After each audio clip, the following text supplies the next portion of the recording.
আপোনালোকে নিশ্চিন্ত থাকক 2026 চনৰ এইবাৰ চৰকাৰ বিৰোধী মিত্ৰজোঁটৰ হ'ব। ইলেকশ্যন শেষ হ'ব আৰু অসমত ভুৱা এনকাউণ্টাৰৰ বিৰুদ্ধে তদন্ত আৰম্ভ হ'ব। নিশ্চিন্ত হৈ থাকক আপোনালোকে নিশ্চিন্ত থাকক। ভোটাৰ তালিকা যে ভুৱা নাম ভৰ্তি কৰিছে আৰু থকা মানুহবিলাকৰ নাম যে কাটিব কৰিছে, যি অফিচাৰে এই কামটো কৰিছে আৰু যাৰ নিৰ্দেশত এই কামটো চলি আছে, চৰকাৰ ভাগিব, বিজেপিৰ লগে লগে তদন্ত হ'ব, চব জেলত যাব। যিবিলাকে এনেকুৱা কেলেংকাৰী কৰিছে, 2 নম্বৰী কৰিছে। আপোনালোকে মনত ৰাখক, যিখন চৰকাৰত অখিল গগৈ থাকিব, সেইখন চৰকাৰ ইমান সহজ চৰকাৰ নহ'ব। হিমন্ত বিশ্ব শৰ্মাৰ পিছে দৌৰি মানুহক অন্যায় কৰিব খোজা চব অফিচাৰে সাৱধানে থকা ভাল। যিবিলাক ভাল অফিচাৰ আছে তেওঁলোকৰ প্ৰতি আমাৰ সদায় সন্মান আছে, কিন্তু যি ধৰণে অন্যায় কৰি যিবিলাক পুলিচে ৰাতি 2টা বজাত মানুহক গুলিয়াই মাৰে, উদাইম নেকি? চৰকাৰ গঠন হ'ল, 24 ঘণ্টাৰ ভিতৰত ভুৱা এনকাউণ্টাৰৰ ওপৰত প্ৰথম গোচৰটো লগোৱা হ'ব। 80জন মানুহক হিমন্ত বিশ্ব শৰ্মাই এনে গুলীয়াই হত্যা কৰিছে। 284জন মানুহ জীৱনৰ কাৰণে ঘূণীয়া কৰি দিছে ভুৱা এনকাউণ্টাৰ কৰি। এইটো সুদাইম নেকি? ইমান মানুহ মাৰি হিমন্ত বিশ্ব শৰ্মাক ক'লৈ যাব? এইটোতো নহ'ব। ৱাজিদ আলী চৌধুৰী দাদাৰ সমষ্টিলৈ মই গৈছিলোঁ, যিহেতু আমি মিত্ৰ দলৰ মানুহ। সঁচাসঁচিকৈ ক'বলৈ গ'লে ৱাজিদদাৰ বিৰুদ্ধে মই একো কোৱা নাই, কিন্তু ৰাইজে এটা থিয়ৰী আছিলে যে ৱাজিদদা 25 বছৰ নে 20 বছৰ MLA হ'ল, কিন্তু ৰাস্তাটো নাই। আৰু সঁচাকৈ মই যেতিয়া যিটো ৰাস্তাত গৈছিলোঁ, আমাৰ গাড়ী নোযোৱা হৈ গ'ল, গুৱাহাটীৰ পৰা যোৱা গাড়ীকেইখন নোযোৱা হৈ গ'ল। তাত লোকেল গাড়ী 2খন আমাক দিলে, তাৰ স্থানীয় গাড়ীত গ'লোঁ। যাওঁতে যিটো পৰিৱেশ, ৰাস্তাত নায়েই তাত। ক'ৰবাত পথাৰৰ মাজেদি গৈছোঁ, ক'ৰবাত বালিৰ মাজেদি গৈছোঁ, ক'ৰবাত নদীৰ এৰাসুটিৰ মাজেদি গৈছোঁ। মই কেৱল ডেভেলপমেণ্টৰ কথাহে কৈছিলোঁ। মই কৈছিলোঁ যে 25 বছৰ MLA হৈ থাকি যদি মোৰ সমষ্টিত মই এনেকৈ কাম কৰিব নোৱাৰোঁ, তেতিয়াহ'লে মই পদত্যাগ কৰিম, মই আৰু ইলেকশ্যন নেখেলোঁ, মই এনেকৈ বুলিয়ে কৈছিলোঁ। তাৰ বাহিৰে ৱাজিদদাৰ প্ৰতি মোৰ পূৰ্ণ সমৰ্থন আছে।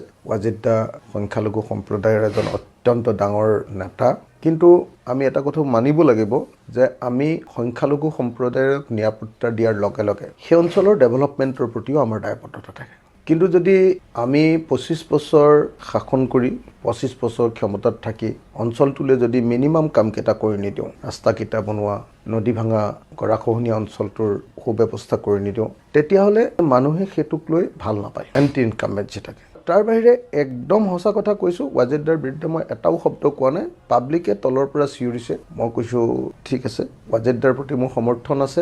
আৰু যদি আমাৰ ৱাজিদদা মিত্ৰজোঁটৰ তেখেত প্ৰাৰ্থী হয়, আমাৰ বিৰোধী ঐক্যমঞ্চৰ যদি প্ৰাৰ্থী হয়, মই তেখেতৰ সেই কেম্পেইন কৰিব যাম। গতিকে এতিয়া বেছিকৈ মোৰ বিৰুদ্ধে গাই থাকিলে পিছত মই নাযামহে, তেতিয়া তেখেতৰহে লোকচান হ'ব। তেখেতে গম নাপায় চাগে, আমাৰ লগত সঘন যোগাযোগ চলি আছে, মিত্ৰতা হ'বই, এইকেইদিনতে আলোচনা হ'ব মই জনামতে। আৰু বোধহয় মই যিমান দূৰ জানো 31 জানুৱাৰীৰ আগত আমাৰ মিত্ৰতা ফাইনেল হৈ যাব। আমি ৰাইজৰ দলেও বিচাৰি আছোঁ যে সোনকালে মিত্ৰতাটো হৈ যাওক। আৰু মই যিমান দূৰ খবৰ পাইছোঁ, কংগ্ৰেছৰো একেই ষ্টেণ্ড এতিয়া, যে তেওঁলোকেও সোনকালে মিত্ৰতাটো শেষ কৰি দিয়াটো বিচাৰিছে। যিমান দূৰ মই শুনি আছোঁ, 31 জানুৱাৰীৰ আগত আমাৰ মিত্ৰতাৰ কাম কাজবিলাক শেষ হৈ যাব। গতিকে যদি ৰাইজৰ দলে পায় সেইটো সমষ্টিত, তেতিয়াহ'লে ৱাজিদদাই আমাৰ হৈ লাগিব। আৰু যদি ৱাজিদদাই পায় সেইটো সমষ্টি, তেতিয়াহ'লে ৱাজিদদাৰ কাৰণে আমি লাগি দিম। গতিকে মোক আৰু সভাপতিজনক এনেকৈ গালি পাৰি থাকিলে ক'ত হ'ব? প্ৰেক্টিকেল ফিল্ডত যাওঁতে ৰাইজে কোৱা কথা এটা মই ৰিপিট কৰি দিছোঁ অকল। বেচিকেলি আমি সোমাইছোঁ AIDFৰ সমষ্টিবিলাকত। এটা দুটাত আৰু ক'ৰবাত কংগ্ৰেছ যদি MLA আছে,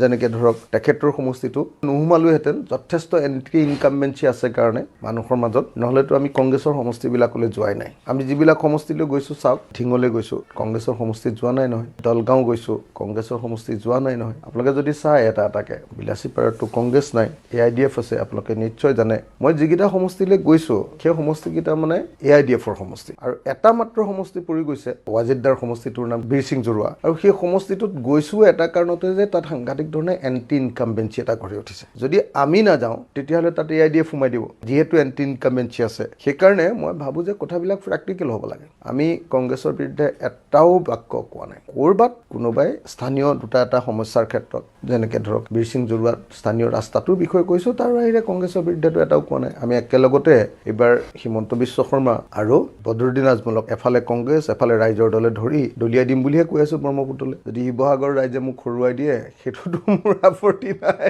আৰু আপোনালোকে শিৱসাগৰলৈ গৈ চাই ল'ব, যিজন মানুহে, মই অসমৰ মুখ্যমন্ত্ৰী, অসমৰ এই সময়ৰ ৰাজনীতিৰ আটাইতকৈ ডাঙৰ ফিগাৰটোক মই দাবী কৰি আছোঁ যে আপুনি শিৱসাগৰলৈ আহক, আমি আপোনাৰ লগত ইলেকশ্যন খেলোঁ। মোৰ যদি জনভিত্তিয়ে নাই, মই বাৰু এনেকৈ চেলেঞ্জ কৰি থাকিব পাৰিম নেকি? আপুনি নিজে কওক। যদি শিৱসাগৰত মোৰ জনভিত্তি নাই, তেতিয়াহ'লে মই হিমন্ত বিশ্ব শৰ্মাক তালে এনেকৈ প্ৰত্যাহ্বান জনাই থাকিব পাৰিম নেকি যে আপুনি আহক ইলেকশ্যন খেলিবলৈ? মই কেলৈ প্ৰত্যাহ্বান জনাই আছোঁ? শিৱসাগৰ হ'ল অসমৰ খিলঞ্জীয়া থলুৱা মানুহৰ একদম আটাইতকৈ ঐতিহ্যপূৰ্ণ ঠাই। সেই ঠাইৰ মানুহে 1250 টকাৰ অৰুণোদয় চাই ভোট নিদিয়ে। সেই ঠাইৰ মানুহে অৰুণোদয় ল'ব, দুখীয়া মানুহবিলাকে অৰুণোদয় ল'ব, কিন্তু অৰুণোদয় লৈ তেওঁলোকে কেতিয়াও ভোট নিদিয়ে। সেইকাৰণে আমাৰ শিৱসাগৰৰ মানুহমানি স্বাভিমানী অসমীয়া। গতিকে শিৱসাগৰৰ কথাটো ৱাজেদ দাই নাজানিব। শিৱসাগৰত সংখ্যালঘু পলিটিক্স নচলে, তাত অসমীয়া জাতীয়তাবাদৰ পলিটিক্স চলে, তাত অসমৰ প্ৰগতিশীল জাতীয়তাবাদ। গতিকে শিৱসাগৰটোৰ কথা তেখেতে ভাবিব নালাগে, এইটো মই ভাবি ল'ম। ভিচিং জোৰাৰ কথাটো দাদাই ভাবি ল'লে হ'ল। দাদাৰ প্ৰতি মোৰ শুভেচ্ছা আছে। যদি তেখেতে ছিটটো পায় তেতিয়াহ'লে তেখেতৰ হৈ খেলিম, আৰু যদি আমি ছিটটো পাওঁ তেখেতে আমাক সহায় কৰিব লাগিব। এইটো তাগৰ বোৱাটো চলিবই। অসম গণ পৰিষদেও কৈ আছে আমাক এবাৰ 40খন আসন লাগিব, দিব খুজিছে বিজেপিয়ে 9খন আসন। হয় নে নহয় আপোনালোকে নিজে খবৰ লওক। BPF-এ খেলিব খুজিছে গোটেই 15খনত, কৈছে যে আমি UPPL-ক ইয়াত সোমাবলৈকে নিদিওঁ, আমি অকলে জিকিম 15খন। সেই সময়ত আমিও ডেফিনেটলি ক'ম যে আমাক বেছি ছিট লাগিব, কংগ্ৰেছেও ক'ব ডেফিনেটলি কংগ্ৰেছক বেছি ছিট লাগিব। এতিয়া আপোনালোকৰ সংবাদ মাধ্যমৰ কাম যে কংগ্ৰেছ আৰু ৰাইজৰ দলৰ মাজত যিটো প্ৰতিযোগিতা, বন্ধুৰ মাজত প্ৰতিযোগিতা, সেই প্ৰতিযোগিতাটো আপোনালোকে ডাঙৰকৈ উলিয়াব নে শাসক দলৰ বিজেপি আৰু অসম গণ পৰিষদৰ বাতৰিটো ডাঙৰকৈ উলিয়াব? কোনোবাই শাসক দলৰ বাতৰিটো জোৰকৈ উলিয়াব, কোনোবাই আমাৰ মাজত কাজিয়া লগাবলৈ, বিৰোধী পক্ষৰ মাজত কাজিয়া লগাবলৈ সেইটো ডাঙৰকৈ উলিয়াব। গৌৰৱ গগৈ যেনেকৈ কৈ আছে যে আমি ইমানখনত খেলিম, ময়ো কৈ আছোঁ আমাক একদম উপযুক্ত আসন দিবই লাগিব, আমি বাৰু সংখ্যাটো কোৱা নাই। গতিকে এইবিলাক চলি থাকিব।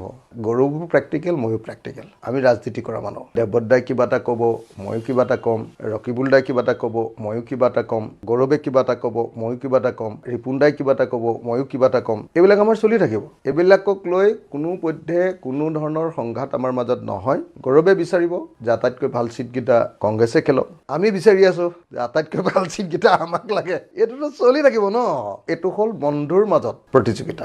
আমাৰ নিজৰ ঘৰত বায়েক আৰু ভনীয়েকৰ মাজত কম্পিটিশ্যন চলি থাকে নাই, মইহে এবাৰ ৰিজাল্ট ভাল কৰিম বেছি। ককাই আৰু ভাইৰ মাজত কম্পিটিশ্যন চলি থাকে নে নাই, মইহে দেউতা মাৰ আগত বেছিকৈ এক্সপাৰ্টাইজ প্ৰতিপন্ন কৰিম। এইটো চলি থাকে হা, আমাৰ মাজতো এইটো চলি আছে। কাইলৈ পৰহিলৈ আলোচনাৰ মজিয়াত বহাৰ লগে লগে গৌৰৱে অখিল গগৈয়ে 2 ঘণ্টা বহাৰ লগে লগে কথা শেষ। আপোনালোকে কোনো ষ্টৰি কৰিবলৈ নিউজেই নাপাব। তাতে খেলা খতম, একেলগতে দুইটাই হাতত ধৰি একেলগতে প্ৰেছ মিটত কৈ দিম, আমাৰ মাজত বুজাবুজি শেষ। মই যিটো কথা কৈ থাকোঁ সেইটো হ'ল যে সংখ্যালঘুৰ ছিটো আমাক এটা দুটা লাগিব। যদি আমাক এটাও নিদিওঁ বুলি ভাবে আৰু গোটেইখিনি যদি অকল কংগ্ৰেছে খেলিম বুলি ভাবে, তেতিয়াহ'লে আমি ফ্ৰেণ্ডে খেলিম। সংখ্যালঘু মাইনৰিটি বেল্টত বিজেপি জিকিব নোৱাৰে, বিজেপি মাইনৰিটিৰ বিৰোধী। মানে মই এইটো কৈ আছোঁ যে যদি আমাক সঁচাকৈ একেবাৰে কম আসন দিব খোজে তেতিয়াহ'লে ঠিক আছে, তথাপিও আমি এলায়েন্স নাভাঙো। কিন্তু তেতিয়া ক'ম যে ঠিক আছে, এইকেইটা ছিটত আমি বন্ধুত্বমূলক ইলেকশ্যন খেলিবলৈ দিওঁ। তেতিয়া কি হ'ব, 6% ভোটটো আমাৰ কনফাৰ্ম হৈ যাব। এইবাৰ আমাৰ ৰিকগনিশ্যনৰ কাৰণে 6% ভোট লাগিবই, আৰু 4জন বিধায়ক আমি জিকিবই লাগিব এবাৰ মিনিমাম।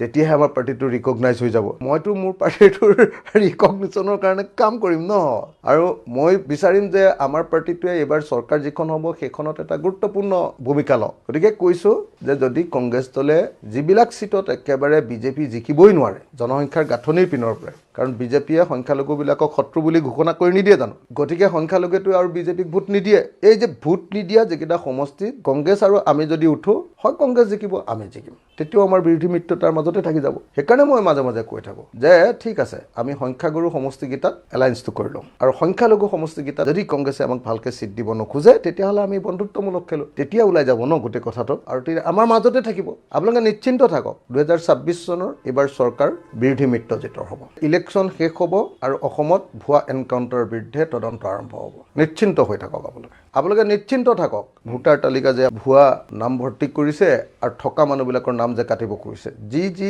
অফিচাৰে এই কামটো কৰিছে আৰু যাৰ নিৰ্দেশত এই কামটো চলি আছে, চৰকাৰ ভাগিব, বিজেপিৰ লগে লগে তদন্ত হ'ব, চব জেলত যাব যিবিলাকে এনেকুৱা কেলেংকাৰী কৰিছে, 2 নম্বৰী কৰিছে। আপোনালোকে মনত ৰাখক, যিখন চৰকাৰত অখিল গগৈ থাকিব সেইখন চৰকাৰ ইমান সহজ চৰকাৰ নহ'ব। হিমন্ত বিশ্ব শৰ্মাৰ পিছে পিছে দৌৰি মানুহক অন্যায় কৰিব খোজা চব অফিচাৰে সাৱধানে থকা ভাল। যিবিলাক ভাল অফিচাৰ আছে তেওঁলোকৰ প্ৰতি আমাৰ সদায় সন্মান আছে, কিন্তু যি ধৰণে অন্যায় কৰি যিবিলাক পুলিচে ৰাতি 2টা বজাত মানুহক গুলিয়াই মাৰে, উদাইম নেকি? চৰকাৰ গঠন হ'ল, 24 ঘণ্টাৰ ভিতৰত ভুৱা এনকাউণ্টাৰৰ ওপৰত প্ৰথম গোচৰটো লগোৱা হ'ব।